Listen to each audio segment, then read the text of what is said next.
at the minute. That said, Rogue, again, you know, a little bit of work to be done. Had a lead last week, didn't manage to finish the game off. Will have no doubt have been upset with themselves about that, and that's something that they too need to work on.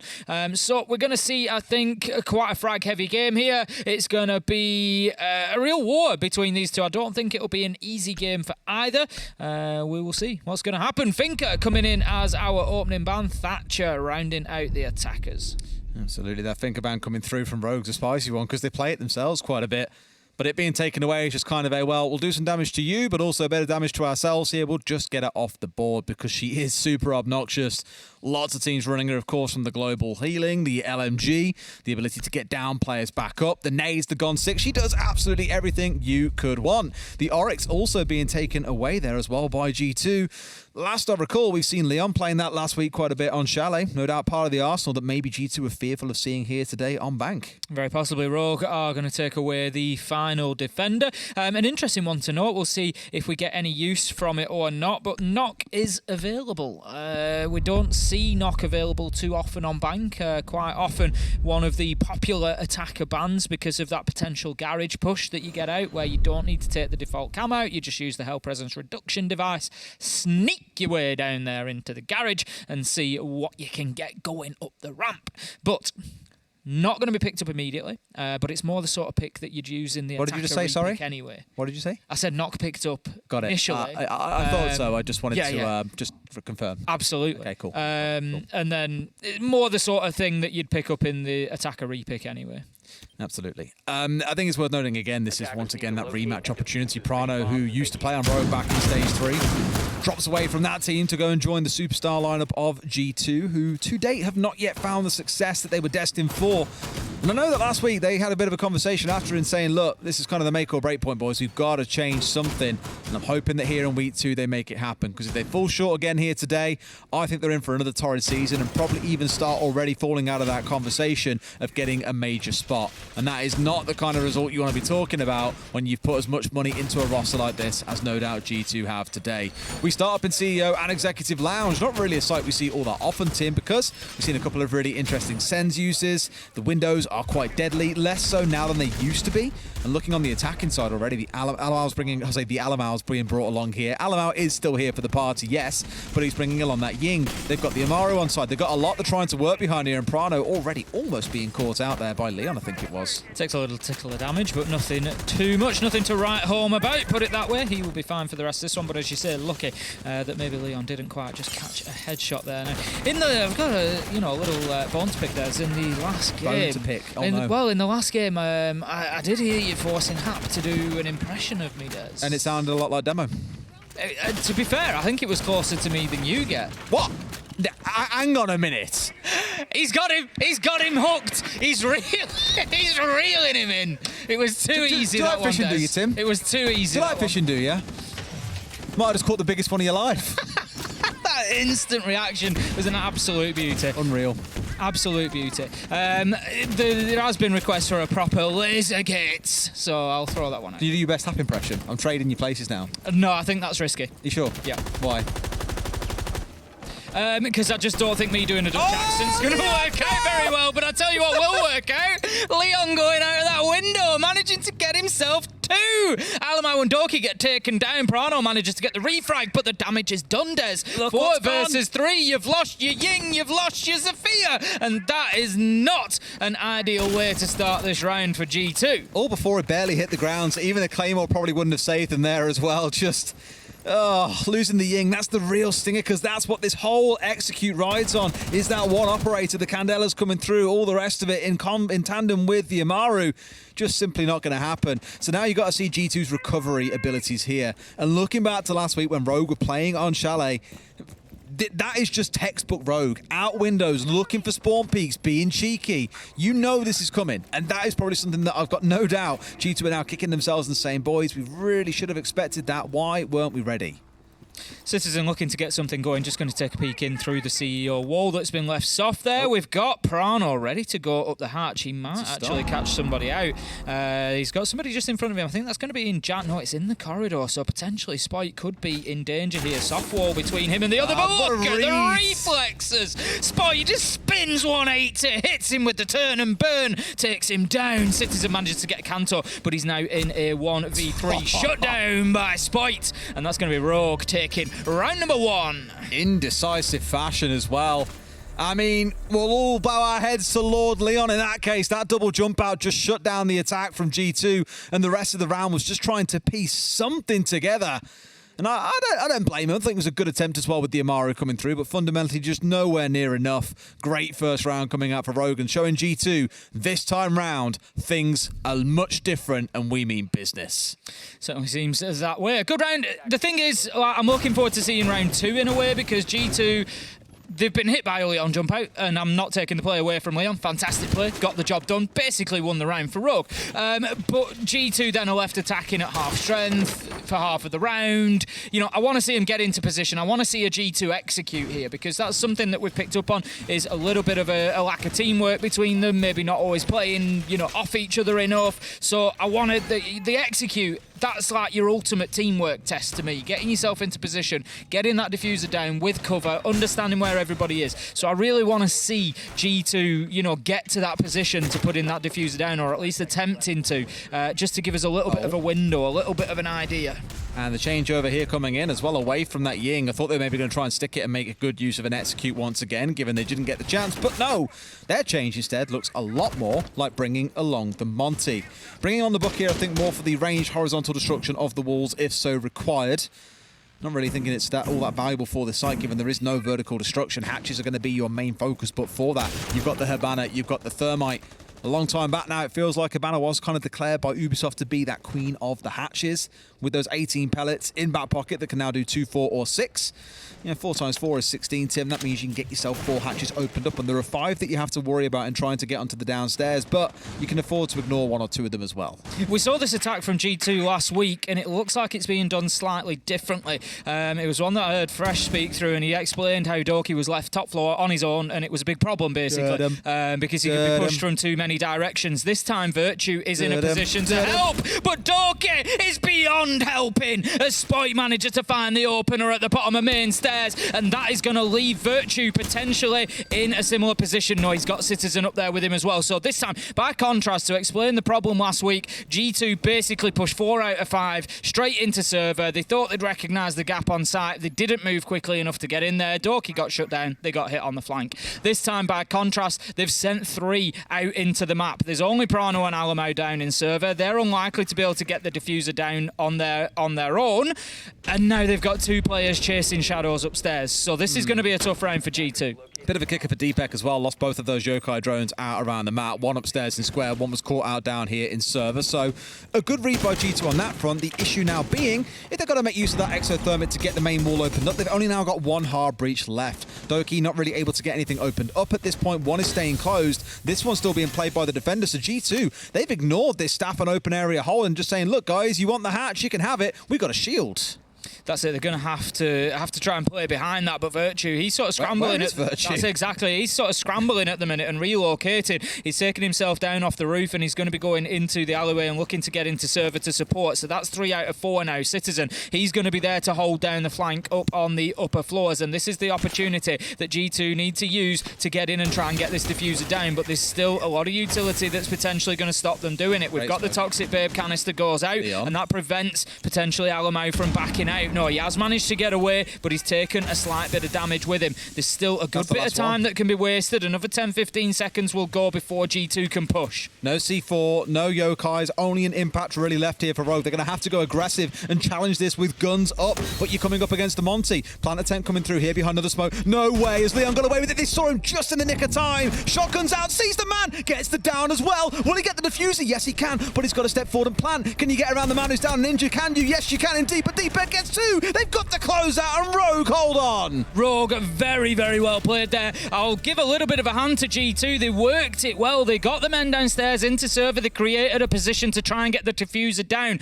The problem was they just didn't have sufficient site control in order to do it. Leon was allowed to walk inside a CCTV. They were almost, G2, hampered by their own smoke canister there. It allowed Leon to get into that position to get that shotgun shot off, take the diffuser down. The planting stopped, and it just threw a little bit of chaos into the mix that G2 did not need. Oh, so close, yet so far. A great response from Rogue as well. Again, panicking almost, knowing they had no utility left. They didn't have any yokai still on field. Just overall really well done. I want to go back towards Doki for a second at the top of Marble as well, Tim. Our big criticism towards them last week was the drone play in front of their entries. Now, you look at Doki here and go, but Des, he's playing Hibana. He's a support player. He's got a drone himself in. Think about players more on roles rather than so much what operators they're playing. And whilst you haven't got Doki strictly being an entry there, he's looking to kind of be the backstabber, the one that comes in down main stairs and does some damage to the setup, or at least try and push his way inside open area and staff room. He was more doing that because if he gets the kills, he can get the hatches opened up. So it's more about the role he's playing than so much the operators that he's on. But that easy pickup with Spoit not being droned out, G2 will be kicking themselves once again because it looks in that round at least like some of those issues from last week are still present in this game. So looks that way. We have Doki moving quickly up towards the castled open area window, but then he dips himself away, thinks better of it, just going to ping it out. I think just waiting for that to be opened up potentially. I don't know if he's waiting for somebody to do it with a nade or something similar. He does have hard breach utility himself, so could well do it, but backs off for the time being, and they're going to look to be getting top floor control. Citizen looking to maybe push in through electrical. I'm not sure if he's just waiting for maybe a little bit of movement through tellers and archives to have an opportunity to potentially just catch somebody out on the rotate. Citizens here, the one that everyone's got their eyes on as well. You know, the big storyline coming in today was Citizen versus Spoit. Who wins? So far, Spoit 3-0, Citizen 2-2. Leon with another shutdown. And I tell you what, that one sits deep. These boys have got a little bit of rivalry between them, and finding your arch nemesis almost as the entry in the round, it's got to feel good. Crime manages to find Doki, and that is not feeling good for G2, as it's now 5 versus 3. Virtue's trying to move in on the knock. He's trying to find himself a little backstab here, see if he can get anybody on the rotate. He sees his man, he takes shots, but Spoit manages to escape barely with his life there, down to about 30 HP, but still in the fight. He's going to drop down, see if he can catch anything through the drone hole. Nothing there to be had for the time being, and Virtue just dips himself away. He's going to get himself in a secure position and then get on the drones. Knows now that Kanto is inside of tellers, but it's not going to be an easy challenge in here. Absolutely not. They're sort of clear him out, Tim, and it's been over half the round that we've now seen elapsed. They're still currently at least stood behind some of these castle barricades that are up as well. They want the man out of this spot. They'll get rid at least of this castle barricade and start stepping their way through, but the support coming in from elevators. Do Rogue go aggressive here and make a step forward to try and go for this fight? Alamar gets a kill elsewhere, but it's still a numbers advantage to Rogue. This is it. This is all over archives and tellers, Des. This is not even pushing in towards the main site. Virtue just thinks better of it as he's about to push into the elevator corridor. He dips himself back. 45 seconds left to go on G2. The 3 players, that are left for them need to think about how they're going to get themselves secured inside a site here and have an opportunity to get the diffuser down. Leon, he's going to find Virtue, shut him down now. 2 versus 4 as G2 continue trying to push on through the admin office. Alamau knows the Maestro is in place, but can do nothing as Deepak shuts him down alongside another Leon kill, and that is going to be Rogue winning the round 3-0, and this is a lightning quick start from then. It feels it feels more together than last week from G2. Like, at least they're alive. The big question, Des, is can they fix that during the tactical timeout? That is, is that going to be something that they can turn around? I mean, look at the top right of your screen. I don't want to get carried away. This is only Playday 2, but G2, if this result holds, are looking at being in 9th place, Des, out of 10 teams. They are fighting, or at least in their minds, fighting for a major spot. If you lose your first 2 or 3 games, I can tell you now, it's going to be difficult to get into the top 4. I said it a few times, but I feel if G2 lose this week, they'll just keep on rolling then in their own sort of inertia and not really able to climb anywhere. You know, there's probably 5 or 6 teams that are now all starting to consider fighting for one of those major spots, right? You got like Heroic, you've got Wolves, you've got M&M, you've got BDS, you've got Rogue. Throw G2 in that mix as well if you want. Outsiders currently in second place with 1 full regulation win and 1 overtime loss. Not looking the cleanest, but then neither are G2. So the kind of bar is set at being better than teams like Heroic, Wolves, M&M. You know, you've got to be able to best those kind of teams if you want to get to a major. And do G2, after 1 and a bit play days so far, look like they stack up to any of those teams? No. Heading back up to the top floor for another defense then, Rogue. I would have liked to have seen the Ying again brought along by G2. They didn't get the opportunity to use the Candelas last time around. I know that they're probably concerned about the potential for another jump out, but that's something that you can manage, you can punish, and then you can use the Ying. I would have maybe liked to have seen just another attempt at that, but they've gone with a different route. This time they're going to open up the elevator wall, and that is just going to make it more difficult to play in that corridor and alongside the vending machine. Alamau's thinking now about getting up on those windows to support Doki, but you can just see that the care is there. Leon's thinking about it, though. He wants a bit more. He's already had 2 kills off this jump out, but Alamau has kept himself grounded this time. So, Leon, it'd be an idea to keep yourself in that building. Alamau's just being so careful here. Oh, you must be joking. You must be joking, Doki. Did we all just see the same thing? Not the best nade that we've seen in a UL. Doki going to unfortunately catch himself, and Alamau there. Unfortunately, Tim. I'm trying to be positive, Des. That's not positive. He's just killed himself and his teammate with a nade that was meant to get rid of Leon. Leon's like, the only sad piece of this for Leon is that he doesn't get 2 kills on his KD. That's unreal. I mean, I'm going to give the timeout definitely changed something, Tim, but not in the right way. I'm going to give the assist to Leon on those 2. He was hassling. He was the bait. He was the bait. He was hassling the window. He got him to play in that way. Citizen's going to try again. He gets it in through the window this time. Hey! G2 can throw nades. Woo! Much better nade from Ben there. Second one potentially going to come in. Going to take a tickle of damage off Leon, but as you say, it goes too far. Does force him out of position, though. And, you know, all jokes aside now, Citizen finds a kill, 4 versus 3, and it brings it back. G2 need to knuckle down now. They've had a big blip. They've had a big problem in the beginning of the round, but they've still got 40 seconds, and now it's 3v3. Citizen gets himself a second from the windows. There is an opportunity for G2 to turn this around, and I think Doki is going to be sitting on his hands, holding his breath, hoping that they do. Only on the back of Rogue throwing this. There is no way you're in a 5 versus 3 and you start giving this one away. They've still got a C4 in back pocket. Flash is coming through. Full white screen on towards Spoit as out comes Deepek, looking to watch the window. That angle being held, just not quite losing his life. Going to step inside the smoke here as well and hope that someone else plays on the window. On the window they will be, and Deepek gets the close down. That's always the problem of playing against the Warden. Virtue finds one. Can he find a second tucked in the back corner? Yes, he can, but can't find the last man. This one should time out. Sees the man maybe lay down. No, it's out in the main hallway. Looked close for a second, and G2 did nearly pull it back.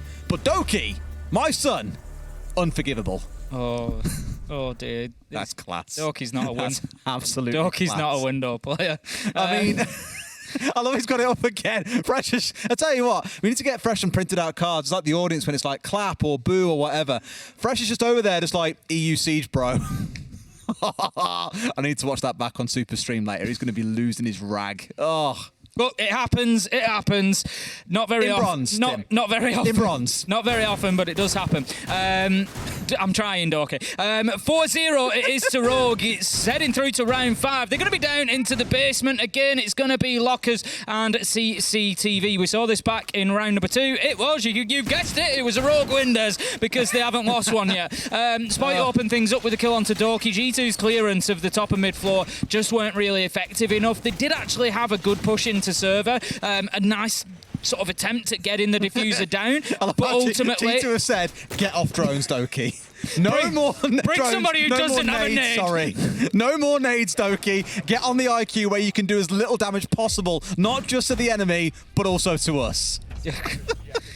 G2 had a nice attempt at getting the diffuser down here last time around. It came down to some late round aggression. Rogue still found a way, and that was impressive from them. I'd like to see G2 get in here and deal with those roamers a little bit better, because Rogue, they played it very well. You know, I don't just want to say that this is G2 not doing things. You know, it's Rogue doing things well. They're playing very well as a team. They're sort of establishing crossfires. They're getting trades. They're playing off each other's contacts. They're making it very difficult for G2 to get any sort of man advantage going on, and I'm loving to see that from Rogue. They're looking really sharp, and on top of all of it, absolute basics, they're winning gunfights.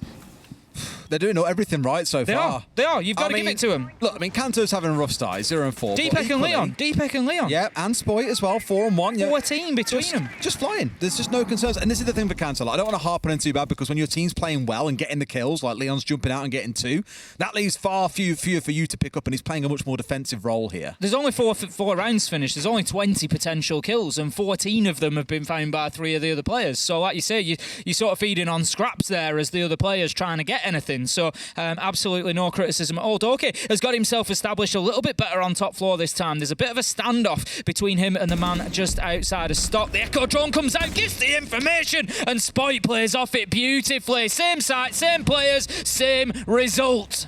Just far too easy as well. Great little bit of assist work coming out from Rogue. Something we've really praised Heroic for as well. To see another team doubling up on that is great. But G2 are starting to find the kills in the round. Virtue's marching his way in between sites here as well. They've had that north side drop come in, whereas the southwest corner currently being held by Rogue. It's turning into a bit of an RTS on the downstairs here, Tim. And now it's going to be about who moves out first, who tries to make the play. That's really big. Spoit's in a difficult position here because, as you say, Virtue was moving around one side, and then you've got the man inside a garage on the other. So this is not going to be easy. Spoit knows he's there, nearly gets the kill onto the knock, goes back for seconds and finds what he wants. Virtue manages to find Kanto, leaving us now in a 2v3, 56 seconds. Spoit could have a big impact here if he can find the man inside a red corridor. They're not really sure. They bounce in one direction to the other. Deepak's taking the challenge just at the bottom of elevators there. 44 seconds left to go. Alamau finds Spoit. It's all up to Deepak. He's played well so far, but this is going to have to be another level from him, 1v3. It's a real time to shine now as well. Steps across from the longer range 1v1, sees the player still dipping back, gets the one as the plant starts going down, sees the head, gets the spray, but the diffuser's finished, it's on the ground, and Virtue's down. He's won the round from there, Tim, he's done it.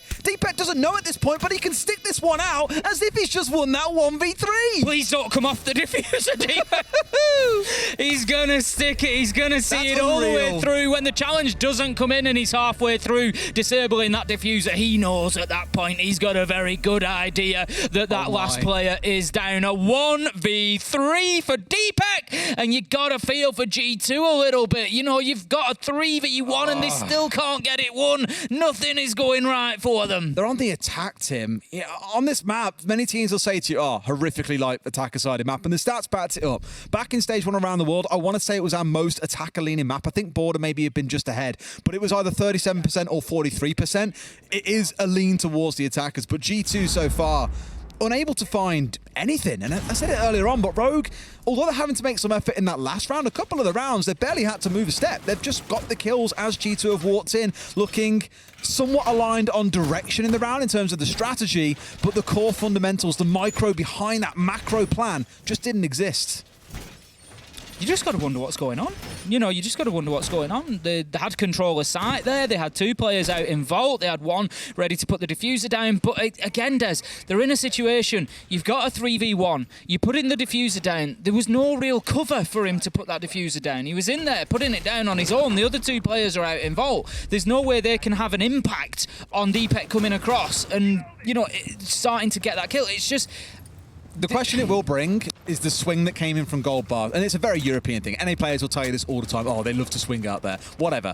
The thing is, he swung out to take that challenge inside of Orange, a full body exposure, which is what when Deepek won the 1v1. He was the cover for that plant going down. And that, I think, was kind of the panic point is, okay, well, why are you swinging there? You can hold the angle and wait for him to go for the cross, to go for the challenge onto the planter, and that is when you get your kill. That's when he's stuck between looking at the diffuser or looking at the player holding the angle. Well, this is kind of what I mean. It feels as if it was a little bit disjointed in that the G2 players got ahead of the planter, looking for kills, looking to get inside a site and play aggressive, and then the planter is left behind and he's like, all right, I'm going to put the diffuser down. And you're in a position whereby to cover that planter is then extremely difficult. Hey. You know, it's never going to be easy. Virtue manages to get a kill onto Leon. That is a good start for G2. Get themselves an opener, take down the mute, and give themselves an opportunity to at least get a bit of a toehold in this one. Just imagine if Rogue 7-0 G2 today. Stop it. Just imagine.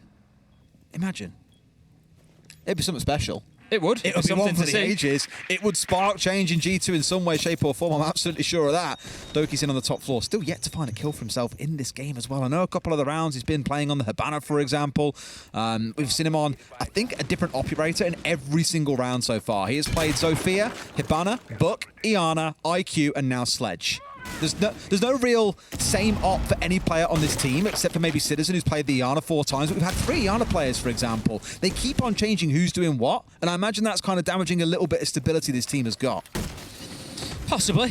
Citizen going to find Kanto there, take him down. That's now 5 versus 3. G2 can build on this now. They can push themselves towards at least getting their first round on the half. The last thing they want is to be going into the second half on match point every single round. Virtue manages to get a second in the round. Going to find Crying Doki onto Spike. This could be a flawless round for G2. And what a turnaround that will be. Deepek looking to come around on the flank, but all the G2 players have sort of rotated away from him now. They've moved away towards Staff to try and get themselves inside of that cafeteria area and look at getting the plant down, I would imagine. Well, it's a tall order, but you have got an Alder, and that's one weapon you want to make this happen. Red Ping's coming through, hoping for a spray through the wall potentially. Now they're going to know as a result of, hello, beepers did go off there, Alam. I don't know if you heard them or not, but either way, they get away with it. A 1 versus 4. Doki finally on the stairs finds himself a kill, gets on the board, as do G2. It's only 1 round, Tim, but it's at least a little bit of padding. It's a start, it's something. It was a bit better from G2, picking themselves up a couple of early kills at least. Seemed to just have a better handle on where those rogue roamers were. I picked up on roamers earlier in the game. It's something G2 haven't really been dealing with that well. They've been going in, they've been losing gunfights. They've not really been getting the map control that they need to then facilitate those executes later in the round. So that was certainly much cleaner from that perspective. We're going to swap sides now. G2 going to head on to the defense for the next 6 rounds. Rogue only need 2 successful attacks there, and that's always a dangerous spot to be in for the team who's on the losing end of that, because basically you're always going to have a third choice site. You're always likely to have a site that you struggle to hold on to. You know, the question is, how often do we see 6-0 halves? Not very often. So you'd expect Rogue to at least guarantee overtime out of this, but really all they need to do is find that third choice site that they can win the attacks on, and that's going to be the full 3 points for them. I really wouldn't be surprised to see Rogue just run through G2 like a whirlwind in this round. 7-2, maybe.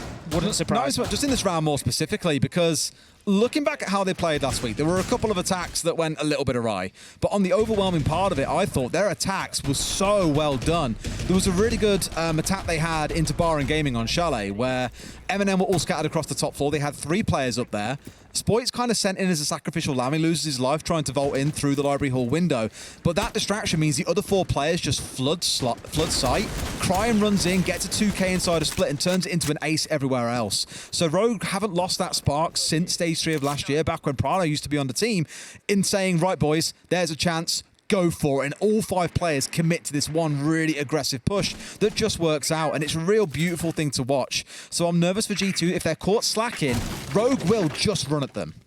That's it. It certainly seems to be in the DNA of the team now, does that type of... I love it. It's so fun. I'd say opportunistic aggression. You know, I mean, even look here, right? Their hard breachers aren't really hard breachers. They've got it as gadgets. They've got the 0 for information. They love using it on this map. And the book for Leon is another story as well. They've got what they need in terms of hard breach, but they want the guns. And I think Leon said this on Twitter. Our whole philosophy is give everyone a really good gun and say go nuts and have a loose strategy to play around. And it's worked so well for them. Crying sneaking in to tell us, just on the knock there, looking to get himself actually inside of the room. Spite absolutely removes Prano from main stairs. Removes him.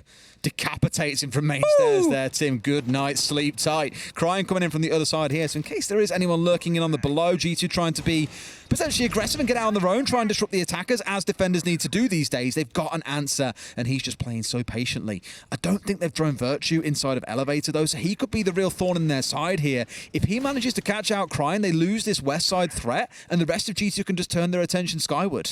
Yeah, he's in a good position, is Virtue. Even if they do draw him out, he just drops the hatch behind him. him, and he's still then disappearing. You know, he's disappearing off into the bowels of the map and has an opportunity to re-emerge on the flank, and it just means then that Rogue have to constantly be watching those staircases to see where he's going to reappear from. But time is ticking down. 2 minutes are gone, and Rogue need to just get that momentum back. Does he know? I mean, now it's in the shots, now they most definitely know that someone's playing inside of there. Does he want to take this 1 versus 1 though, or does he want a little bit of support?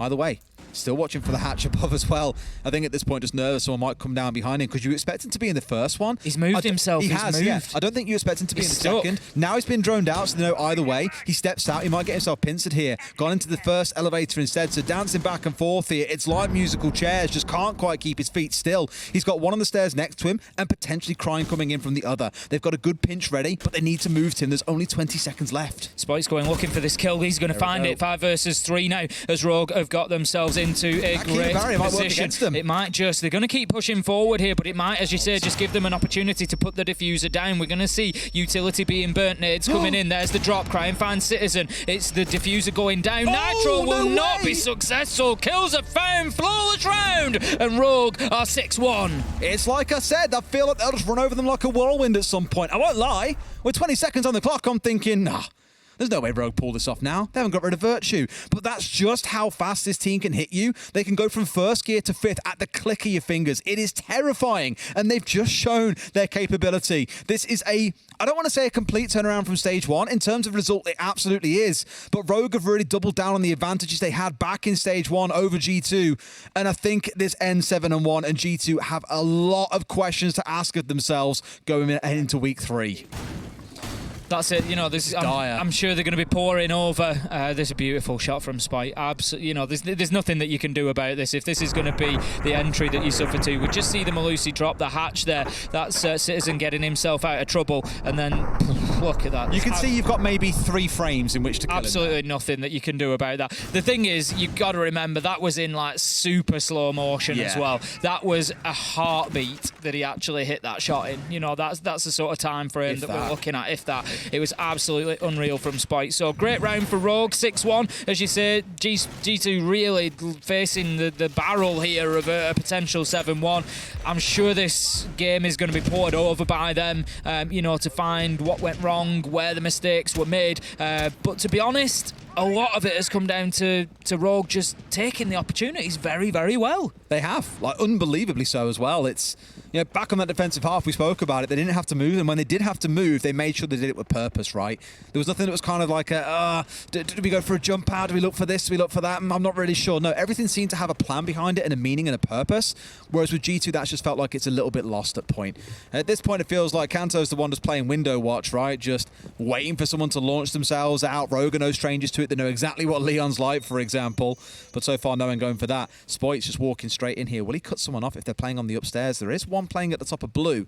So G2 aren't on quite a full hold. They're not playing up here on this second floor, on the first floor, looking to hold around open area, but it does mean they've managed to get their way through quite quickly here, and I don't think they expect Spoit to be where he is right now. No, I don't think they do. As you say, he's played quite aggressively. We've seen Virtue hold blue stairs extremely well in the past, so that is a position that he could potentially keep a hold of for another minute and a half yet, Virtue, quite easily. Citizen and Doki are going to be important components of this defence here. Citizen's just about ready to drop the hatch. I don't know if he's just going to try and take a challenge on before he does it. He's keeping himself active for the time being. Doki coming to back him up there. A couple of shots through. They know now somebody is at elevators. That much is sure for them. The question now is how long do Doki and Citizen hold on for?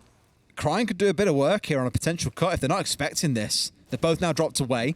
It's interesting because this was actually a thing I said back in stage 1. G2, no matter what their own was, were always all back on site by a minute and a half in the last time these two teams played. And sometimes I was like, well, Rogue haven't pressured you yet, but you still dropped away at the 90-second mark, where I really feel there was an extra 20, 30 seconds of time wasting in there. So at the cost of a few drones, Rogue have already got G2 entirely back on site at the 90-second mark. They've got so much time to make this work. There go the Candelas, and the drop will potentially follow. They just had a bit of an opportunity for those to wear off. That smoke canister will go as well. There's just a lot of utility being dumped into Vault at the minute, but not much of a follow forward. As you say, it's a little bit of a distraction. Make a lot of noise over there whilst you take a bit of action over here. Leon's going to find Virtue. Kanto's looking for more, but it's going to be Leon and Deepak that keep doing the work. work. Leon's getting that diffuser down, and in a 5v2, you can't help but think that this is probably all over. Citizen and Alamo, though, managed to put the diffuser down. 3v1, however, as Spoit, he managed to find himself one, and that diffuser starts going down again. Spoit's on the cover, and there is nothing left for it but for Citizen to try and push in and find kills. Can't find any, and that's going to be Rogue taking the result. 7-1 and a full 3 points. Unbelievable performance from them, you've got to say. Work needs to be done for G2, but credit where it's due. Rogue looked good. Yeah, take nothing away from Rogue. This is a step up on what we saw from them back in stage 1. That aggression, that pace, it's exactly... I wish I could translate what he was saying there, Leon. I'm sure it's full of expletives and it'll be well worth understanding, but there's simply no need. Again, mega show.